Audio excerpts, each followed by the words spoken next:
গণিত ক্লাস। বাবা আজকে তুমি কি বানাবা? আজকে কাগজের স্কেল বানাবো বাবা।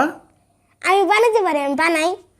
ও আচ্ছা, তোমাকে অনেক অনেক ধন্যবাদ যে তুমি বানাইতে পারো, কিন্তু আজকে আমি বানাই, এরপরে তুমি একদিন বানাবে। ঠিক আছে, তাহলে চলো শুরু করি। প্রথমে আমরা এই কাগজটা স্কেলের মতো করে ছিঁড়ে নিই।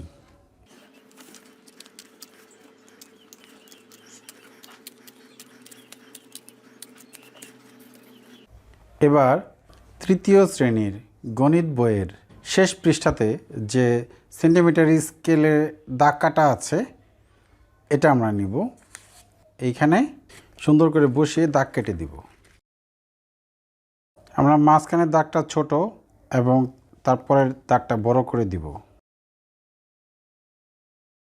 চেষ্টা করব একটু সোজা করে দাগটা দেওয়ার জন্য। খেয়াল রাখতে হবে যাতে দাগ কাটার সময় স্কেলটা সরে না যায়। আমরা 20 সেন্টিমিটারই তৈরি করি। এবার আমরা অতিরিক্তটুকু ছিঁড়ে ফেলে দিতে পারি। এবার আমরা লিখে দিব, এটা হলো শূন্য, শূন্য থেকে শুরু, তারপরে এটা হলো 1 সেন্টিমিটার, 2, 3, 4, 5, 6, 7, 8, 9, 10,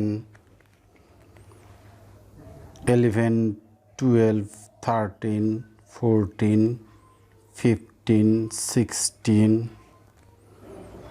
17, 18, 19, 20।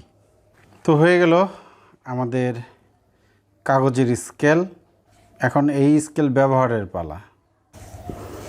এখন তোমার হাতের বিগত মাপবো, এইখান থেকে মাপি। হ্যাঁ, দেখবো তোমার হাত বেশি বড় না আমার হাত বেশি বড়। সুন্দর করে হাত সোজা করো। এই যে সবচেয়ে বড়টা তোমার, এটা হলো 14 সেন্টিমিটার। আমারটা মাপো, এখান থেকে আমি ধরি।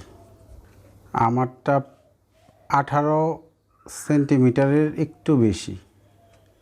তাহলে আমার 18 সেন্টিমিটার, তোমার 14 সেন্টিমিটার। তাহলে আমার কয় সেন্টিমিটার বেশি? 4 সেন্টিমিটার বেশি। আবার যদি একটু ঘুরিয়ে বলি, তোমার কত সেন্টিমিটার কম?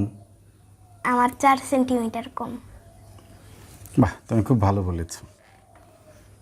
তাহলে কাগজের স্কেলের ভিডিওটা কেমন লাগলো লিখে জানান। তুমি কিছু বলো। এবং সবাই লাইক করবেন এবং সাবস্ক্রাইব করবেন। অনেক গরমের মধ্যে কষ্ট করে ভিডিও তৈরি করছি, ঘেমে গেছি দুজনে। আল্লাহ হাফেজ।